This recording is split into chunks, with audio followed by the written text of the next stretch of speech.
তাওবা শব্দের শাব্দিক অর্থ আমরা অনেকেই মনে করি তাওবা মানে আস্তাগফিরুল্লাহ রাব্বি মিন কুল্লি যামবি ওয়া আতুবু ইলাইহি, হয়ে গেল।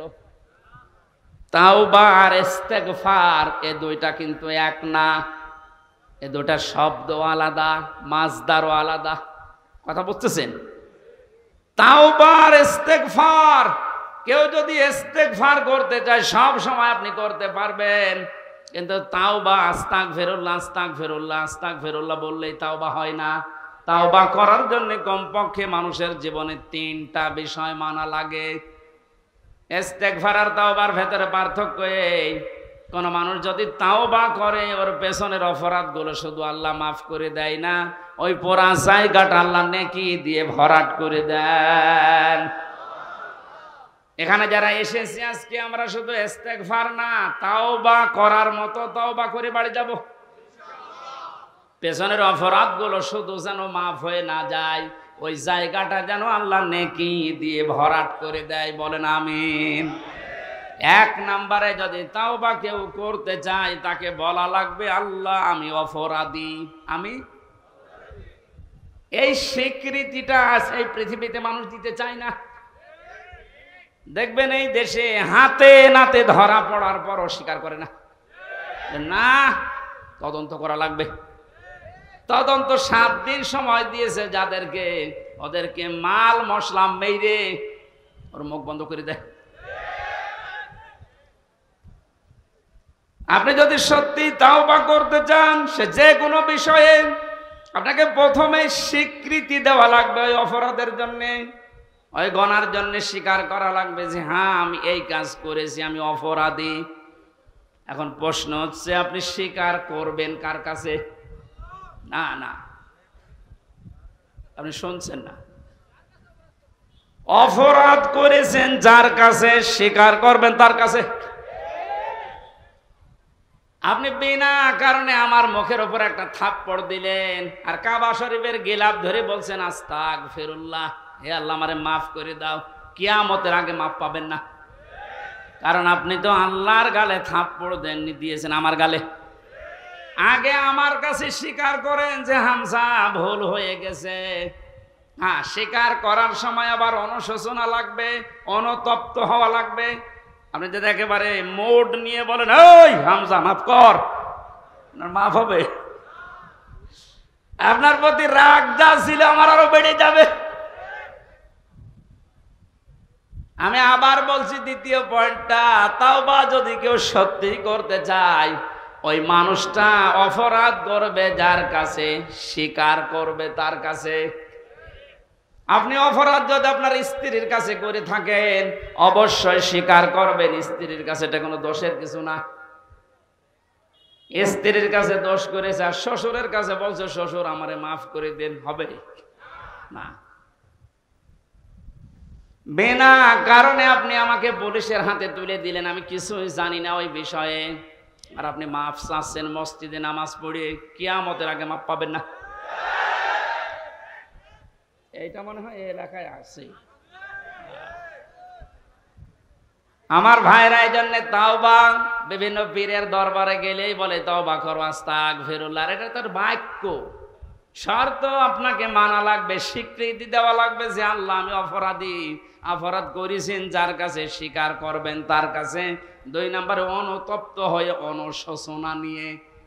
3 নম্বরে জীবনে এই কাজ আমি আর কোনোদিন করব না, জীবনের মতো ফিরে আসলাম। এই 3টা শর্ত যদি কেউ মেনে নিতে পারে আল্লাহ পাক বলেন ওর পেছনের অপরাধ শুধু মাফ হবে না, ফাউলাইকা ইউবাদদিলুল্লাহু সাইয়্যাতিহিম হাসানাত। ওর পেছনের পুরা অপরাধ আল্লাহ মাফ করে দিয়ে পুরা জায়গাটা নেকি দিয়ে পাল্টিয়ে দেবেন। বলেন সুবহানাল্লাহ। সূরা তাওবা থেকে যখন কথা শুনছি আল্লাহ এই তাওবা যেন আমাদের নসিব করেন। এক ছাত্র এসে স্যারের কাছে বলছে স্যার হয় ছুটি দেন নাই আমি গেলাম। ছুটি দেন নাই আমি গেলাম মানে তার রোল নাম্বার কত? 82। 82 মানে ক্লাসে ছেলে মেয়ে কয়টা? 82টা। 82টা ছেলে মেয়ে, ওর রোল নাম্বার কত? খুব ভালো ছাত্র। ওর জীবনে কোনো এম আছে, কোনো উদ্দেশ্য আছে? শুধু আসে, এটা আনন্দ ভর্তি করে চলে যায়। আপনার কি ওই রকম ছাত্র নাকি? আজকে যখন এসেছেন এই প্রচন্ড গরমে কষ্ট স্বীকার করে, অন্তত একটা ঘন্টায় যেন কিছু বাড়ি নিয়ে আমল করার জন্য যেতে পারেন। আমি যে শব্দগুলো বোঝাচ্ছি খুব কঠিন কঠিন শব্দ, এতদিন আপনি শোনেননি। কোরআনে কোরআন পড়ার ব্যাপারে কয়টা শব্দ আছে আপনি জানতেন না?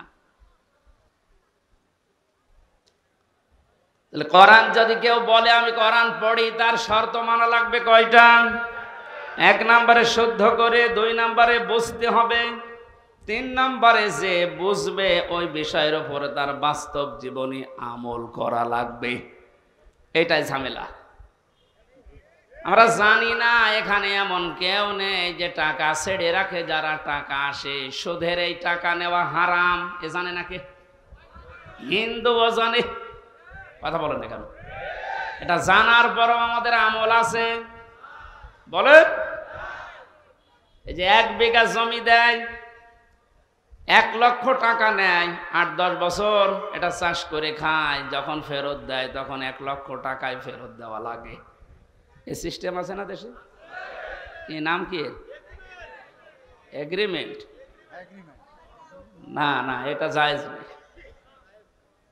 জায়েজ আছে খাই খালাসিটা, যেটা আপনি 1 বিঘা জমি দেবেন, 10,000 টাকা নিয়ে নেবেন, ওই খেয়ে দিয়ে শোধ, আর টাকা ফেরত দেওয়া লাগবে না। এই সিস্টেম আছে? আছে কিন্তু কম। এখন জানে যে এটা লস হবে, এটার ভেতরে আমি নেই। হারামে আরাম বেশি নাকি? ছোট্ট একটা কথা কয়েক সেকেন্ডের ভেতরে বলছি। ওমান আরাদা আন যিকরি ফাইন্না লাহু মাঈশাতান দঙ্কা। কোরআনে কারিমের সূরা তাহার 124 নম্বর আয়াতের প্রথম অংশে আছে, আল্লাহ পাক বলেন, আমার নিয়ম নীতি বাদ দিয়ে, আমার কোরআনের বিধান বাদ দিয়ে যদি কেউ উপায় করে, টাকা পয়সা আসবে, চর্ম চোখে দেখবে, বহু কিছুর মালিক হচ্ছে, কিন্তু ওর জীবনের এই আয় উন্নতিতে আমি কোনো বরকত রাখবো না। তাফসীরে কাবীরের ভেতরে দঙ্কার ব্যাখ্যা লিখেছে 7টা। এখানে আলেম আছে না? দঙ্কার 1 নম্বর ব্যাখ্যা হচ্ছে, পৃথিবীতে আল্লাহর নিয়ম নীতি, আল্লাহর আইন বাদ দিয়ে কেউ যদি উপায় করে, ওই টাকা পয়সা, ওই অর্থ সম্পদের ভেতর থেকে আল্লাহ বরকত তুলে নেয়। 2 নম্বরে ওই মানুষগুলো যখন মারা যাবে, এই অবৈধ সম্পদের কারণে এই মানুষটা বেঈমান হয়ে মরবে। 3 নম্বরে ওই মানুষকে আল্লাহ ওই অবৈধ সম্পদ দুনিয়াতে ভোগ করার সুযোগ দেবে না। এটা যে দেয় না তার বাস্তব প্রমাণ দেশে নেই, নাম ধরা লাগবে। কত মানুষ আজ অবৈধভাবে উল্টা পাল্টা করে কামাই করে টাকা রাখার জায়গা নেই, ফ্রিজে রাখে, বালিশের ভেতরে রাখে। এটাও হচ্ছে না, বানাচ্ছে বেগম পাড়া। আপনি ভোগ করতে পারবেন না। যদি এগুলো ভোগ করে যেতে পারেন তাহলে কোরআন মিথ্যা হয়ে যাবে। আর আপনার মতো নাফরমানের জন্য আল্লাহ কোরআন শরীফ মিথ্যা করবে। যেন দুনিয়াতে আপনাকে ওই টাকা, ওই সম্পদ ভোগ করার সুযোগ দেবে না, এর আগে আপনি পটল তুলবেন। 4 নাম্বারটা একটু ঝামেলা, এটা বাদ যাক। যারা আল্লাহর নিয়ম নীতি বাদ দিয়ে উপায় করেন সুদ, ঘুষ, মানুষের উপরে জুলুম করে, ফাঁকি দিয়ে, অন্যায় ভাবে যেভাবে উপায় করছেন, আপনার মরণে দৃষ্টান্ত সৃষ্টি হবে দুনিয়ায়। পৃথিবী সাক্ষী হয়ে থাকবে আপনার মরণে। এটাও বেশি বলে ফেললাম নাকি? আপনি কি মনে করছেন সব বানালাম একটা একটা করে? না, যেগুলো বলছি সব আমি পড়িয়ে এসেছি। অবৈধ ইনকামের মানুষকে আল্লাহ দৃষ্টান্ত করে রাখে দুনিয়াতে, তার মরণকে ইতিহাস বানিয়ে রাখে। আপনি এমনি টের পেয়েছেন, আমি জানি। এই জন্য আমরা সাবধান হব। জানি সবাই এটা হারাম, কোরআন থেকে হাদিস থেকে পড়েছি, জানার পরও যে লোকটা মানে না, ওর কোরআন পড়া হয়নি। 4 নাম্বারটা, এটা সবচাইতে বড় ঝামেলা এবং কঠিন। নবীজি বলেন, কেউ যদি কোরআন পড়ে এ কথা বলে, সে শুদ্ধ করে পড়বে, সে ওইটা বোঝার চেষ্টা চালাবে, নিজে মানবে, এবং এটা মানুষ যেন মানতে পারে সেই ব্যবস্থা করে দেবে। এটা ঝামেলা না? এটা যদি আজ কেউ করতে চায়, সে সব চাইতে বড় বিপদে আছে এই বাংলাদেশে।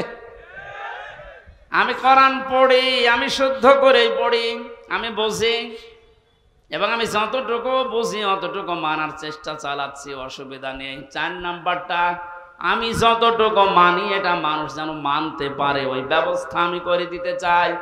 এটা কোরআন পড়ার 4 নাম্বার শর্ত। এই কথা বলছেন না কেন? 4 নাম্বারটা কি সহজ না কঠিন?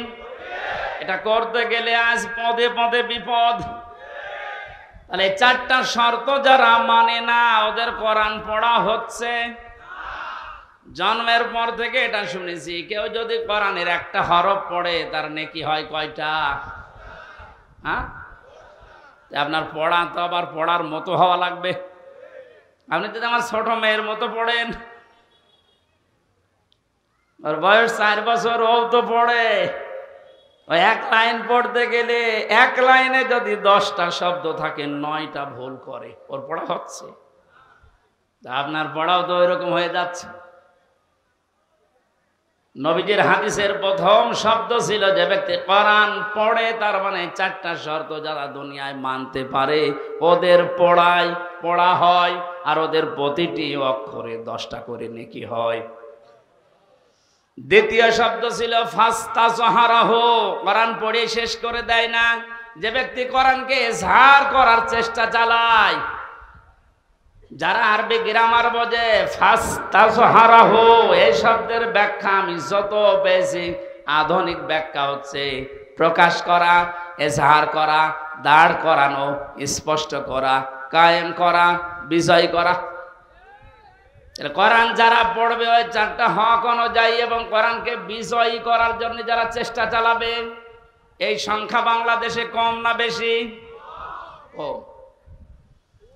একটা জরিপ পেয়েছিলাম, এই দেশের 100 জনের 15 জন মানুষ শুধু মন থেকে চায় যে কোরআনে কারিমে দেশে ফাস্তাজহারাহু এটা বিজয়ী হোক, আর বাকি 100 জনের 85 জন শুধু টানা নানায় আছে। দ্বিতীয় পয়েন্টটা হচ্ছে না। 3 নম্বরে কি ছিল?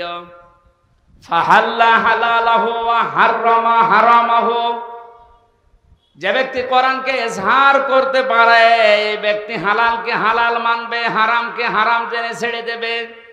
আদখালাহুল্লাহুল জান্নাহ, নবীজি বলেন আল্লাহ তাকে জান্নাতে দিয়ে দিয়েছে, না জান্নাতে দেবে? হ্যাঁ, দিয়ে দিয়েছে। শব্দটার দিকে আমি খেয়াল করে চিন্তা ভাবনা করেছিলাম, নবীজি অতীতের শব্দ বললেন কেন? এটা পাস্ট, এটা মাজি। আদখালা ইউদখিলু, নবীজি মোজারে দিতে পারতেন, মাজি দিলেন, অতীতের পাস্ট দিয়েছেন কেন? তার মানে কোরআন পরিবার, সমাজ এবং রাষ্ট্রে যদি কোরআন বিজয় থাকে, ওখানে হালালকে হালাল মানা আর হারামকে হারাম জেনে ছেড়ে দেয় সহজ। যেই সমাজে, যেই দেশে কোরআন বিজয় নেই, ওখানে হালালকে হালাল জানার পরও আপনি মানতে পারবেন না। এক কথা বলছেন এখানে, হারামকে হারাম জানার পরও আপনি ছেড়ে দিতে পারবেন না। নাকি এই জায়গাগুলো দেশে নেই?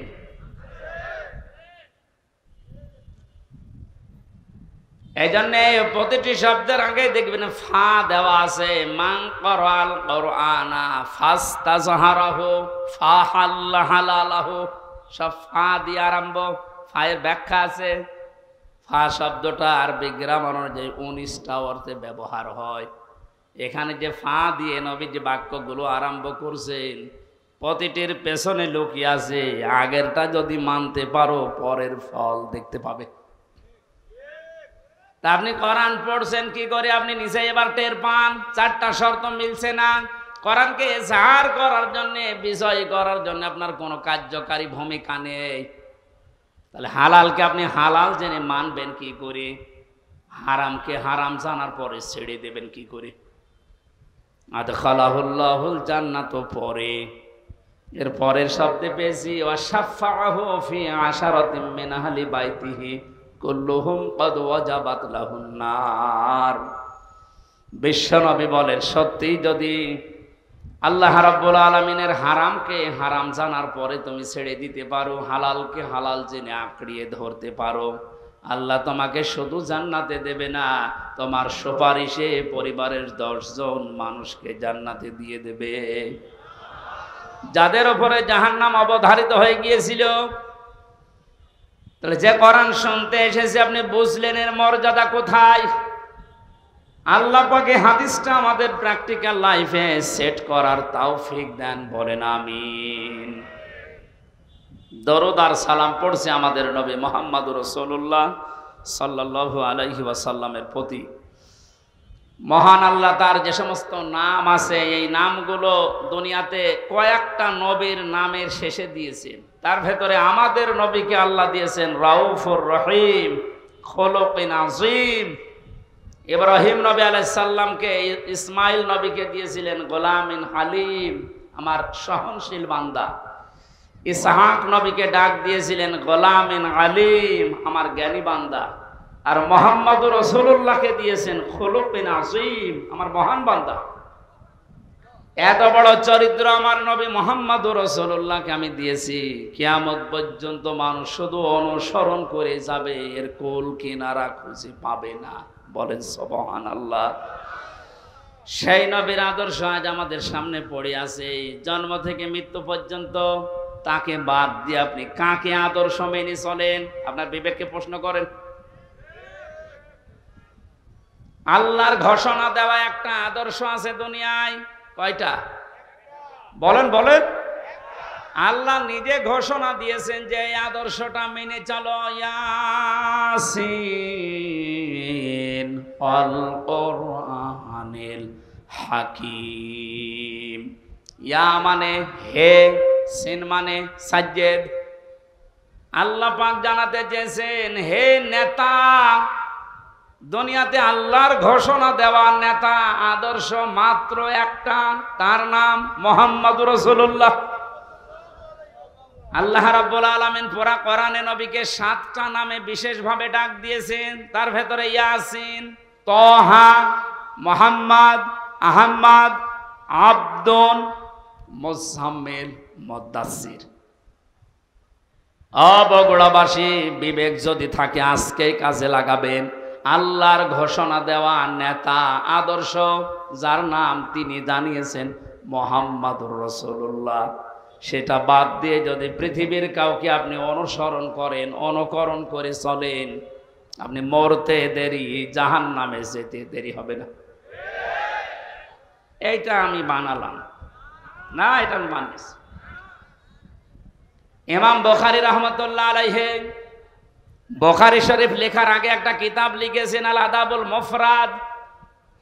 এখানে একটা হাদিস তিনি এনেছেন, 6 প্রকার মানুষকে আল্লাহ বিনা বিচারে, বিনা হিসাবে, কোনো হিসাবও নেবে না, বিচারও করবে না, মরণের পরে তাদেরকে আল্লাহ জাহান্নামে পাঠিয়ে দেবে। তার 3 নাম্বারেই তারা দুনিয়াতে যাদের আদর্শ মুহাম্মদুর রাসূলুল্লাহ ছিল না। এই হাদিসটার কোরআনের সূরা ইয়াসিনের ইয়াসিন, এদের ব্যাখ্যা তাফসীর পড়ার পরে আমার বড় ভয় হচ্ছে। এ পৃথিবীতে হাজারো মানুষ মুহাম্মদুর রাসূলুল্লাহর আদর্শ না মানার কারণে জাহান্নামে যাচ্ছে। আল্লাহ তুমি আমাদেরকে বাঁচাও, বলেন আমিন। আমি এটা বলে আপনার ক্ষতি করে ফেললাম? হ্যাঁ, আপনি তো ধরা খাবেন। চোখ বন্ধ হওয়ার পরে আপনি এখনই ধরা খাবেন। নবীজির একটা কথা 100 ভাগের 1 ভাগও মিথ্যা নেই। যাদের আদর্শ এখনো ঠিক হয়নি, মুহাম্মদুর রাসূলুল্লাহ বাদ দিয়ে অন্য কাউকে যারা মেনে চলছেন, এখনই তওবা করে পরিবর্তন হবেন, নয়তো আপনার কোনো হিসাব নেই, বিচার নেই। আপনি মরে গেলেই বিনা হিসাবে, বিনা বিচারে জাহান্নামী। আল্লাহ তুমি আমাকে সহ যারাই আমরা এসেছি এটা বুঝে মানার তৌফিক এখনই দান করো। আরো জোরে বলেন। কোরআনে কারিমের ৬৬৬৬ আয়াতের মাত্র একটা আয়াত পড়েছি, সূরা তাওবা ১১৯ নাম্বার আয়াত। আমরা তেলাওয়াতকৃত আয়াত তাফসীর আকারে কথা বলবো ইনশাআল্লাহ। আল্লাহ যেন আউযু বিল্লাহি মিনাশ শাইতানির রাজীম। বিসমিল্লাহির রহমানির রহিম।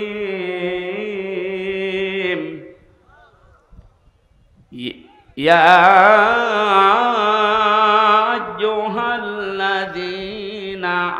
আমানুত্তাকুল্লাহা ওয়া কুনু মা'আস সাদিকিন। আল্লাহর ঘোষণা, ওহে ঈমানদারেরা। আল্লাহ কোন বেঈমানকে ডাক দিয়েছেন এখানে? তাহলে যদি কোনো বেঈমান থাকেন আপনি চলে যান, কারণ এই আয়াত আপনার জন্য না, আপনার জন্য আলাদা আয়াত আছে। বেঈমানের জন্য আল্লাহর ডাক ছিল ইয়া আইয়ুহাল্লাযীনা কাফারু, হে কাফেরেরা, হে বেঈমানেরা। এখানে কোন কাফের আছে? আমরা সব ঈমানদার। আমরা কি? এখন আমার ভেতরে ঈমান আছে কিনা এটা পরীক্ষা করার থার্মোমিটার আছে। সাহাবী প্রশ্ন করলেন, হে নবী, আমার ভেতরে ঈমান আছে কিনা আমি কিভাবে বুঝতে পারবো, কিভাবে টের পাবো? আমি তো নামাজ আদায় করি, রোজা রাখি, কাবা শরীফ তাওয়াফ করি। আল্লাহর নবী বলেন, যত দুইটা কাজ তোমার ভেতরে দেখতে পাও, ইজা সাররাতকা হাসানাতুকা ওয়া সাআতকা সাজ্জিয়াতুকা। যখন কোনো ভালো কাজ, সমাজ উন্নয়নমূলক কাজ, আল্লাহর পক্ষের, রাসূলের পক্ষের, দ্বীনের পক্ষের কোনো কাজ হয়, ওইটা দেখে যখন তোমার ভালো লাগে, আনন্দ লাগে, আর যখন তোমার অন্যায় কাজ দেখলে কষ্ট লাগে, তখন বুঝবে তোমার ঈমান আছে। ও বগুড়াবাসী, হাদিসটা সামনে রেখে বলেন তো, বাংলাদেশে ভালো কাজ সবার কাছে ভালো লাগে? না না, অন্যায় কাজ সবার কাছে খারাপ লাগে। আপনি নিজেই নিজেকে পরিমাপ করতে পারবেন আসলে আপনার ঈমান আছে কিনা। এখন যদি মনে করেন কি আমি শেরপুর মসজিদের সভাপতি, আমার ঈমান নেই, মানে আপনি তো শেরপুরের সভাপতি, আর আবু সাহেল ছিল কাবা শরীফের সভাপতি। তার হিসাবে আপনার কোনো খবর আছে? শেরপুর বাংলাদেশে কয়জন চেনে? আর কাবা শরীফ সেই জায়গার সভাপতি হয়েও বেঈমান ও জাহান্নামে গেছে, আর আপনি শেরপুরের সভাপতি হয়ে বগল বাজাচ্ছেন যে আমার ঈমান নেই। মানে ভালো কাজ যার কাছে আনন্দ লাগে না, অন্যায় দেখলে যার কাছে কষ্ট লাগে না, সে যেই হোক ওটা বেঈমান। ঈমান আছে কিনা হামজারে জিজ্ঞাসা করা লাগবে, আপনি নিজে টের পাচ্ছেন। সুতরাং ঈমান যাদের আছে, হাদিস অনুযায়ী আল্লাহ পাক তাদেরকে ডাক দিলেন, হে ঈমানদারেরা। আমি আয়াতের তাফসীর পড়তে গিয়ে পেয়েছি 89 জায়গায় আল্লাহ পাক এই শব্দটা কোরআনে দিয়েছেন। আর যখনই ঈমানদারকে তিনি ডাক দেন, তখন তার কুদরতি হাত এভাবে উঁচা করে ডাকেন, ইয়া আইয়ুহাল্লাযীনা আমানু। জোরে বলেন আল্লাহু আকবার। 89 জায়গায় আল্লাহ ডাক দিয়েছেন, তার ভেতরে এইটা একটা, ইত্তাকুল্লাহ, আমি আল্লাহকে ভয় করো, অকুনু মা'আস সাদিকিন, আর সত্যবাদী যারা তাদের সঙ্গে থাকো। এই আয়াতের নির্দেশ দুইটা। কয়টা? আল্লাহকে ভয় করো, সত্যবাদী যারা আছে তাদের সাথে থাকো। বোঝা হয়ে গেছে না? আল্লাহুম্মা আমিন। না মানে আপনি বলছেন বোঝা হয়ে গেছে। এবার আসেন তো এই দুইটা শব্দের ব্যাখ্যায় যায়। কোন আয়াত থেকে যদি কেউ তাফসীর শুনতে চায়, করতে চায়, তাফসীরে মাজহারি আল্লামা সানাউল্লাহ পানিপতি রহমতুল্লাহ আলাইহি লিখেছেন, কেউ যদি কোরআনে কারিমের কোন আয়াত থেকে কথা শুনতে চায়, কমপক্ষে 5টা বিষয় থেকে তাকে আগে কথা শোনা লাগবে। 1 নম্বরে শুদ্ধ তেলাওয়াত, যেটা করলাম। 2 নম্বরে যেই ভাষায় কথা বলে ওই ভাষায়, মাতৃভাষায় অর্থ, এই যে শুনলাম। 3 নম্বরে ওই আয়াতের ঐতিহাসিক প্রেক্ষাপট, শানে নজুল যেটা বলা হয় ব্যাকগ্রাউন্ড, এটা আমি বলবো এখন। 4 নম্বরে আয়াতের বাস্তব শিক্ষা দেওয়া লাগবে। ওই মানধাতা বলে কি হয়েছে এগুলো বাদ দে, এখন বাস্তবতা অনুযায়ী আয়াত আমাদেরকে কি দিতে চায় এই শিক্ষাগুলো জনগণের সামনে দেওয়া লাগবে।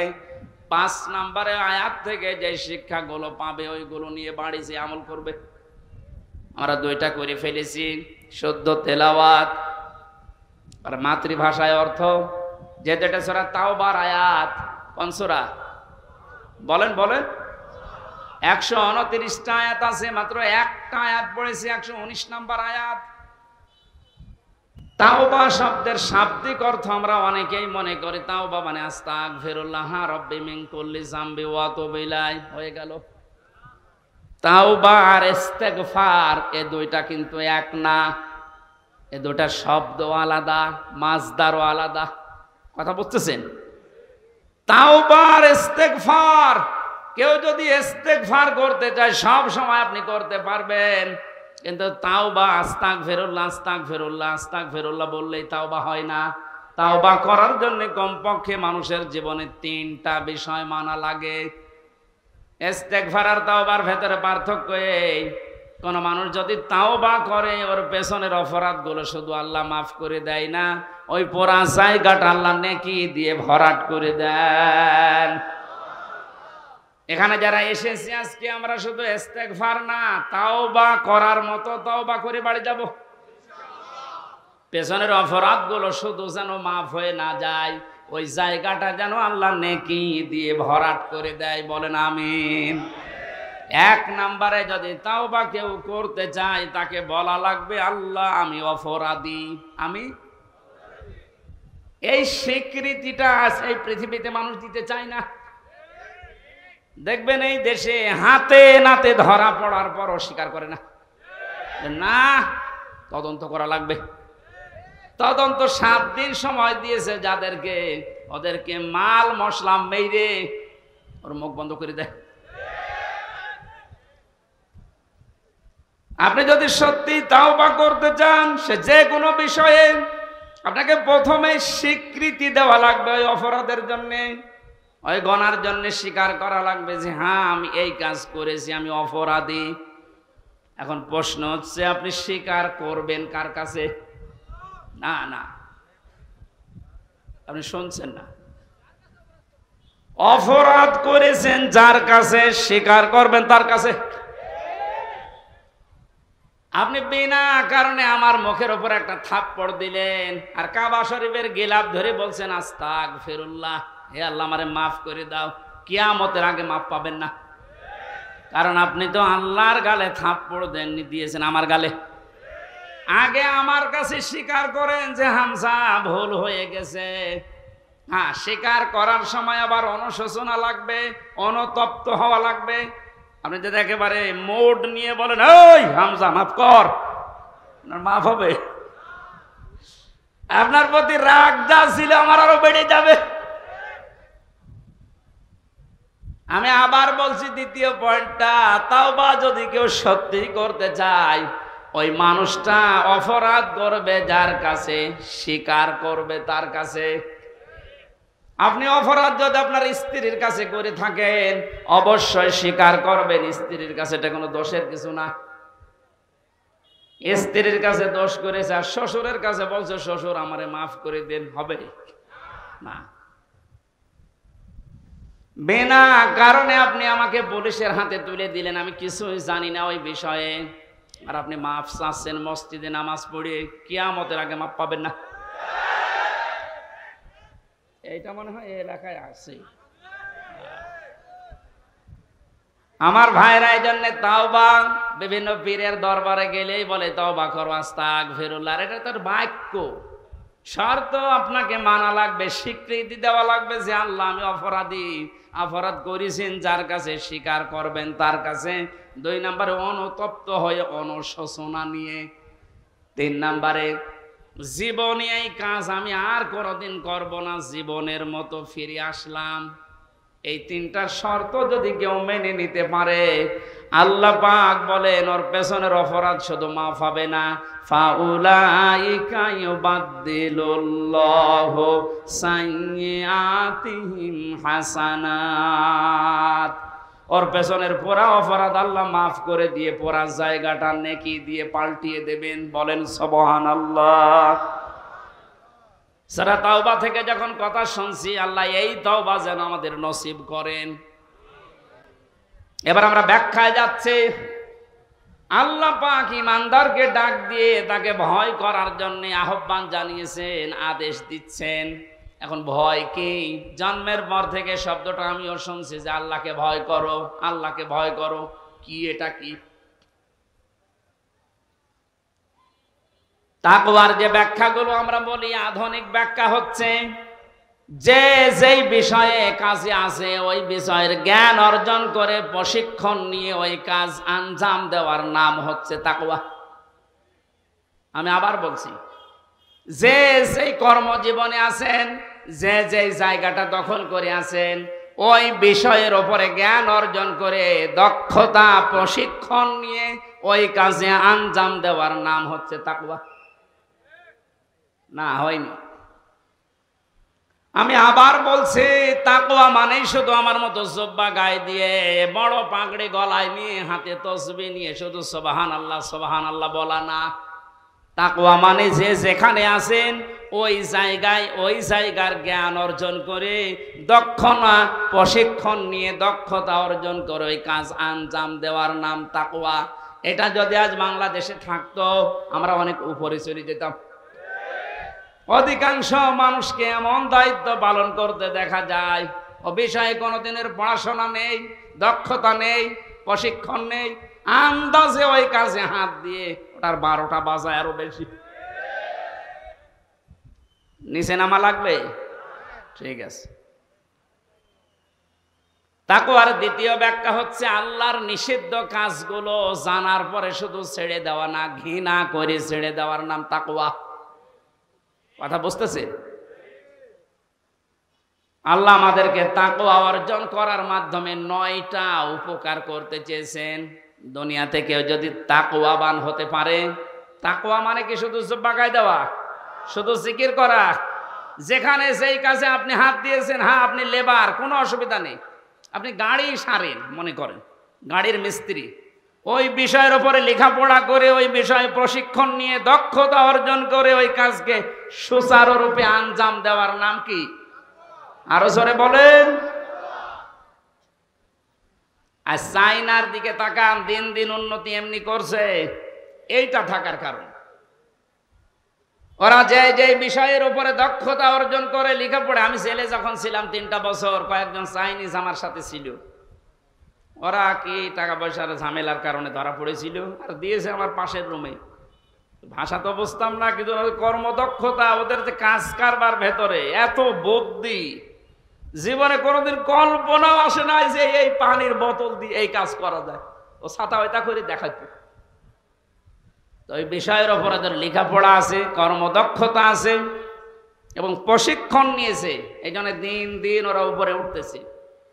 আজ আমরা ওদের মতো যদি তাকওয়াটা বুঝতাম আর বাস্তবে কাজে লাগাতাম, আমার মনে হয় যে ষড়যন্ত্র কয়েকদিন আগে প্রধানমন্ত্রী শেখ হাসিনা যে আশঙ্কা করেছে বাংলাদেশ নিয়ে, পার্বত্য চট্টগ্রামের কয়েকটা জেলা, মায়ানমারের কিছু অংশ আর ইন্ডিয়ার কিছু অংশ নিয়ে সাদা চামড়ার যারা আছে তারা কিন্তু গোপন আন্দোলন চালাচ্ছে। এটা একটা স্বাধীন খ্রিস্টান রাষ্ট্র ঘোষণা দেবে। প্রধানমন্ত্রী 14 দলের সাথে গোপন বৈঠক করে যে কয়েকটা কথা শেষের দিকে জানিয়েছে, তার ভেতরে এটা একটা। ওনারে আশঙ্কা যদি সত্যি হয়, আপনি চর্মচোখে দেখবেন এদের ভাগ হয়ে সুদানের মতো, দক্ষিণ সুদান, পূর্ব তৈমুরের মতো খ্রিস্টান একটা স্বাধীন রাষ্ট্র এই এলাকায় চলছে। দেখো, ভালো সংবাদ নাকি? আমাদের কর্মদক্ষতা, তাকওয়ার এই ব্যাখ্যা যেটা আধুনিক ভাবে করা দরকার, এটা আমাদের করা দরকার। আল্লাহ আমাদেরকে ওই পর্যায়ে যাওয়ার তৌফিক দেন, বলেন আমিন। যে যে বিষয়ে আপনার ছেলেটা, আপনার মেয়েটা যে বিষয়ে অভিজ্ঞতা ছোটকাল থেকে দেখবেন, যেদিকে মন আছে, ওই বিষয়ে আপনি তাকে তুলে দিন। সবাইকে আলেম হওয়া লাগবে, সবাইকে ইঞ্জিনিয়ার হওয়া লাগবে না। যে যেই বিষয়ের দিকে যেতে চায়, ধাবিত হতে চায়, ভালোবাসে, ওই বিষয়ে যেন জ্ঞান অর্জন করার জন্যে রাস্তা পায়, তাকে ব্যবস্থা করে দেন। ও কর্মদক্ষতা অর্জন করে, ও প্রশিক্ষণ নিয়ে ওই কাজকে সুচারুরূপে আঞ্জাম দিতে থাকলে দুনিয়া এবং আখেরাত দুইটাই আমাদের জন্য সফল হবে ইনশাআল্লাহ। আমি যে 9টা উপকারের কথা বলতে চাচ্ছিলাম, যেহেতু আর 10 যা কারেন্ট চলে গেল, আমি তো মনে করছিলাম এখনো 10 মিনিট থাকবে। জেনারেটর আছে? এই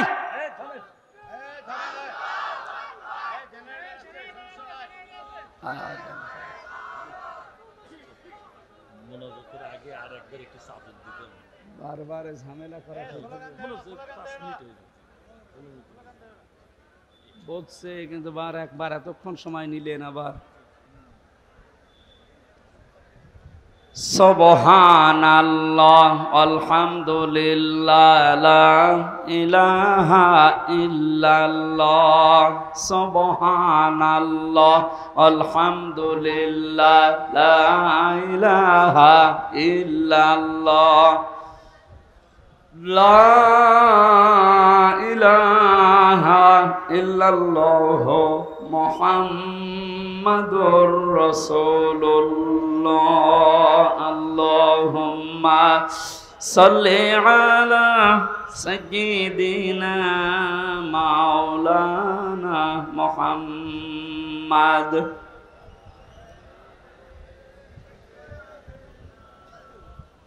হাবিবানা মুহাম্মাদ। আমার ভাইরা, 9টা উপকারের ঘোষণা দিয়েছেন আল্লাহ। দুনিয়াতে কেউ যদি তাকওয়া অর্জন করতে পারে, 1 নম্বরে ওই লোকটা যদি বিপদে পড়ে, মহান আল্লাহ এমন জায়গা থেকে তাকে সাহায্য পাঠায় যার কল্পনা কোনোদিন তার হৃদয়ে আসে নাই। জোরে বলুন সুবহানাল্লাহ। এটা আজ দেখতে আমাদের বহু বাকি। এটা যারা দেখতে পেয়েছিলেন তাদের ঈমান আমি দেখেছি। এই মানুষগুলোর ঈমান পাথরের চাইতেও শক্ত ছিল। সত্যিই যারা তাকওয়া অর্জন করতে পেরেছে দুনিয়াতে, ওই মানুষগুলোর কাছে দুনিয়া আল্লাহ এমন তুচ্ছ বানিয়ে দিয়েছে, তামাম দুনিয়াটা একটা ডিমের চাইতেও তাদের কাছে কম দামি মনে হতো। আমরা আসলে তাকওয়া অর্জন করে আল্লাহর এই 9টা যে উপকারের কথা, সাহায্যের কথা, এটা পাচ্ছি না, কারণ আমাদের তাকওয়া নেই। তোমরা সত্যবাদী যারা, সত্যপন্থী যারা, তাদের সঙ্গে থাকবে। সত্যবাদী কারা? এই দেশে একটা ভুল ধারণা চালু আছে। কিছু কিছু দৃশ্য দেখলে আমরা মনে করি এগুলো সত্যপন্থী, এগুলোই হক্কান, এগুলোই হক্কানি। অনেকে নিজেকে দাবিও করছে যে আমরা হক্কানি দরবারের লোক। কোরআনে কারিমে সূরা তাওবার 119 নম্বর আয়াতের শেষের অংশের ব্যাখ্যা আল্লাহ দুনিয়ায় কারো কাছে ছেড়ে দেয়নি যে 2 বেলা জিকির করলে সেই লোকটা সত্যবাদী, 5 ওয়াক্ত নামাজ পড়লে সেই লোকটা সত্যবাদী, বছরে একবার হজ করে আসলে সেই লোকটা সত্যবাদী না। আল্লাহ পাক বলেন সত্যবাদী হওয়ার জন্য 10টা গুণ দুনিয়াতে তোর ভেতরে থাকা লাগবে। কয়টা? আরো জোরে বলেন।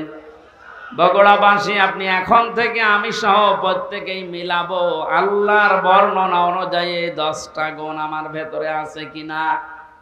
আল্লাহ ব্যাখ্যা দিচ্ছেন সূরা বাকারার 177 নম্বর আয়াতে, লাইসাল বিররা আন তুওয়াল্লু ওয়াজুহাকুম কিবালাল মাশরিকি ওয়াল মাগরিবি ওয়ালাকিন্নাল বিররা মান আমানা বিল্লাহ। আল্লাহ পাক বলেন শুধু পূর্ব দিকে, পশ্চিম দিকে মুখ ঘুরিয়ে সেজদা দিলেই নেকি না।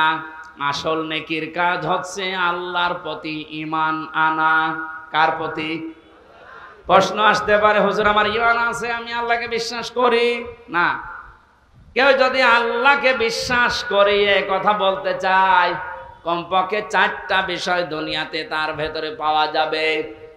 আপনি এবার মিলান তো আপনার ভেতরে আছে কিনা। ওই যে কায়দায় পড়িয়েছিল হুজুররা ছোটবেলায়, মাওলানা কায়দায় পড়িয়েছে আমাদেরকে আমানতু বিল্লাহি কামা হুয়া বিআসমাইহি ওয়া সিফাতিহি আকাবিলতু জামিআ আহকামিহি ওয়া আরকানি। পড়াননি?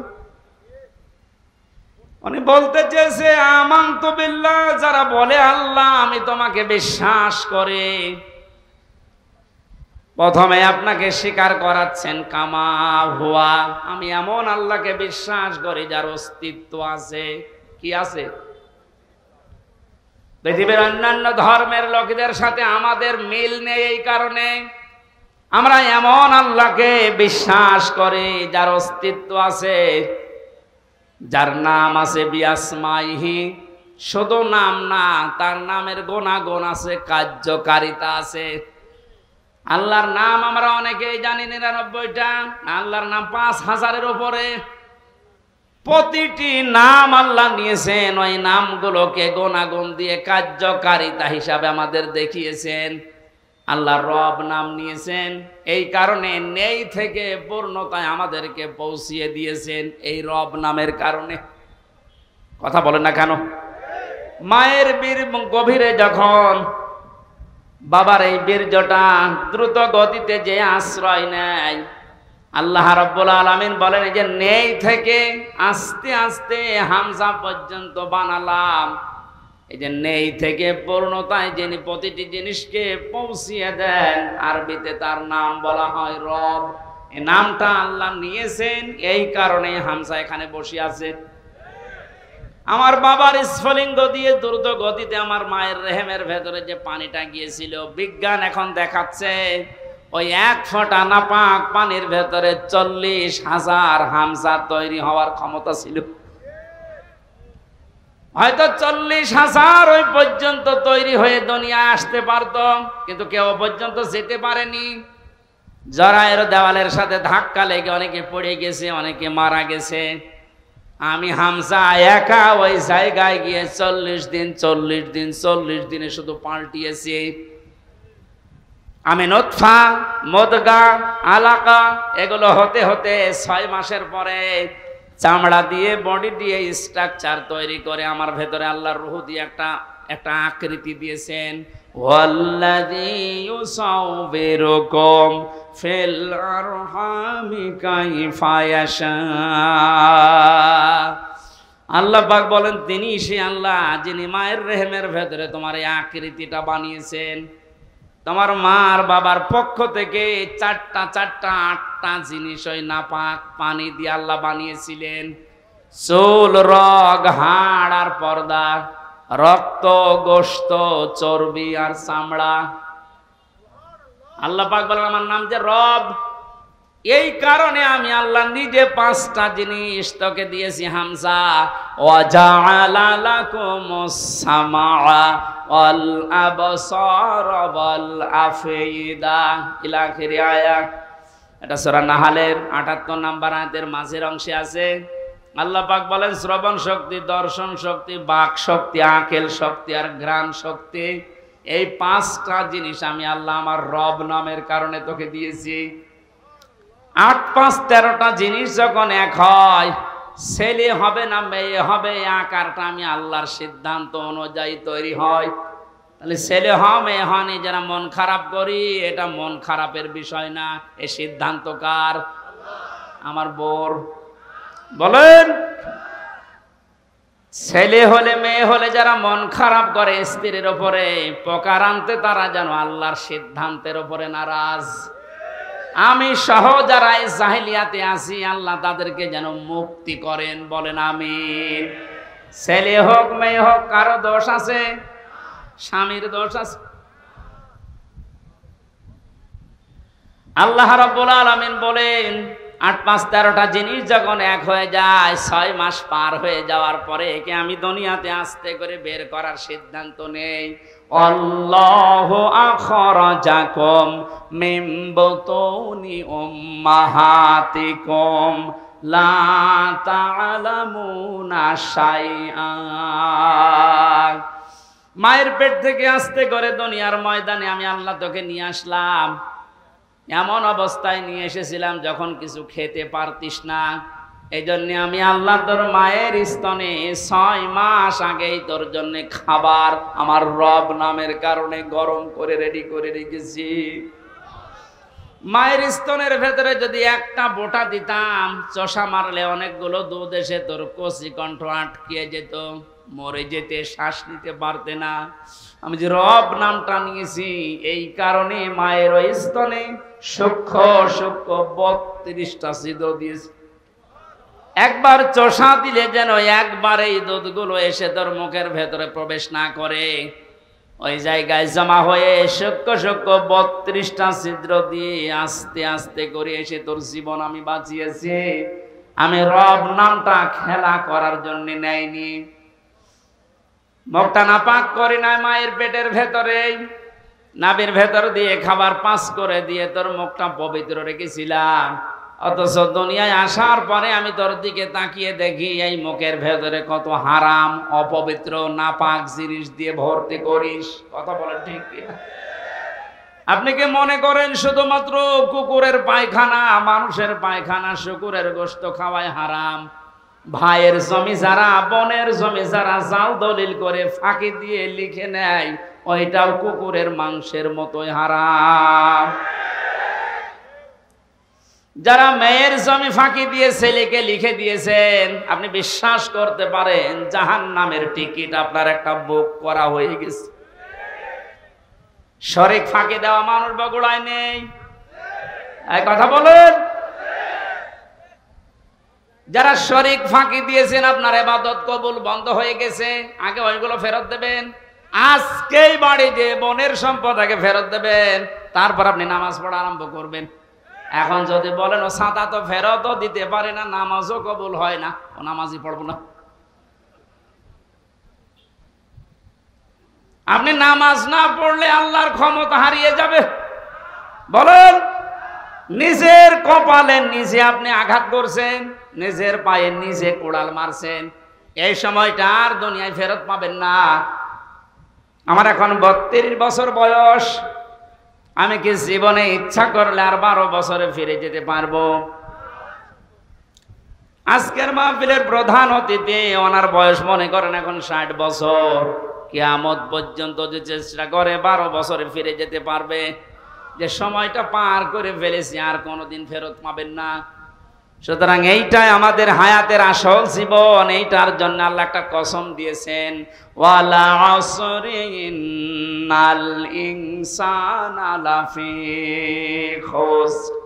আল্লাহ বলেন তোর হায়াতের কসম, তোর হায়াতের কসম, সময়ের কসম, সাবধান, জীবনটা হেলায় খেলায় নষ্ট করে ধ্বংস করে দিও না। পেছনের দিকে তাকাও আর ভাবো এই সময়টা যেহেতু আর ফেরত আসছে না, সামনে যতটুকু হায়াত আছে এটা আমার কাছে একটা নিয়ামত। এটা কি? ফামান সুহসিহা আনিন নার ওয়া উদখিলাল জান্নাতা ফাকাদ ফাজ আমাল হায়াতুদ দুনিয়া ইল্লা মাতাউল গুরুর।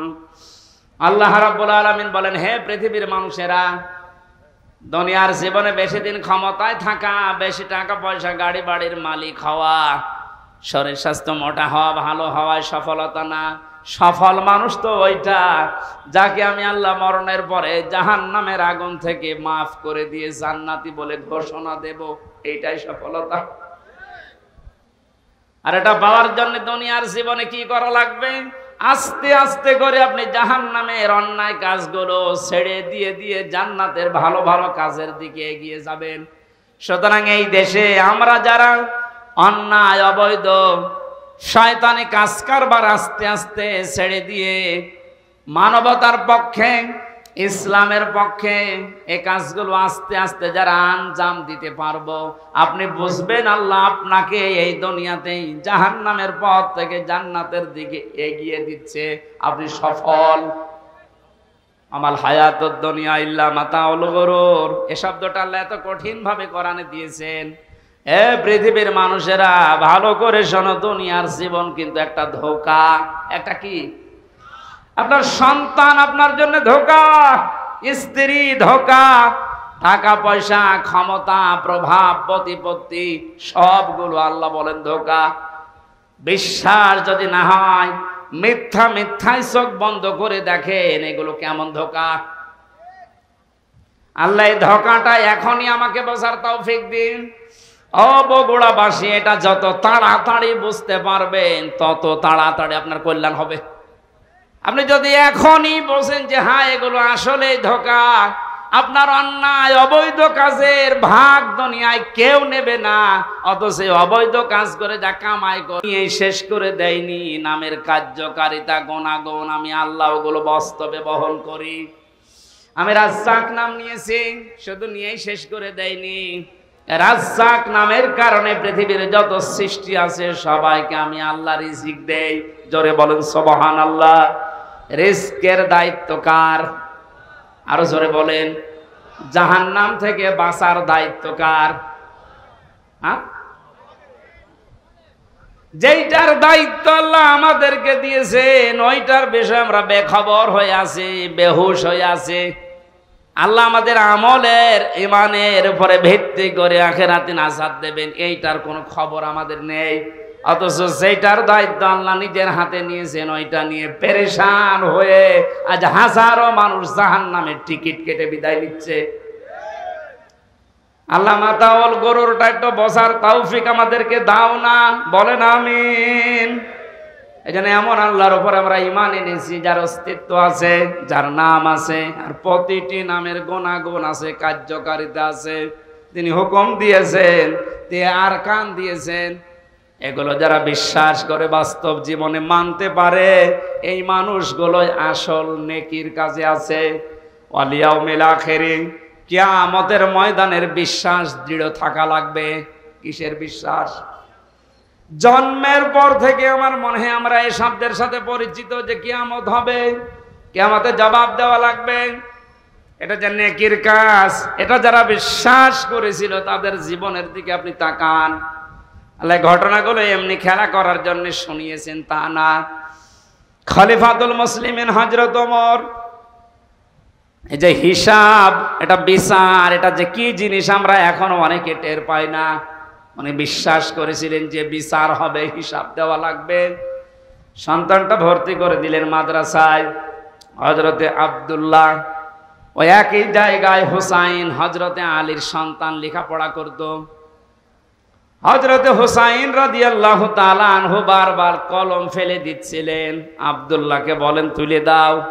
একবার, দুইবার, তিনবার তুলে দেওয়ার পরে উনি বললেন, হুসাইন বারবার কলম ফেলে দাও, আমারে তুলতে বলো, আমি কি তোমার গোলাম, চাকর, খাদেম নাকি? হযরত হুসাইন মুখ ফসকে বলে ফেলেছেন, আব্দুল্লাহ তুমি শুধু চাকর না, তুমি খাদেম না, তুমি খাদেমের বাচ্চা খাদেম। অথচ উনি ওই সময় প্রেসিডেন্টের ছেলে।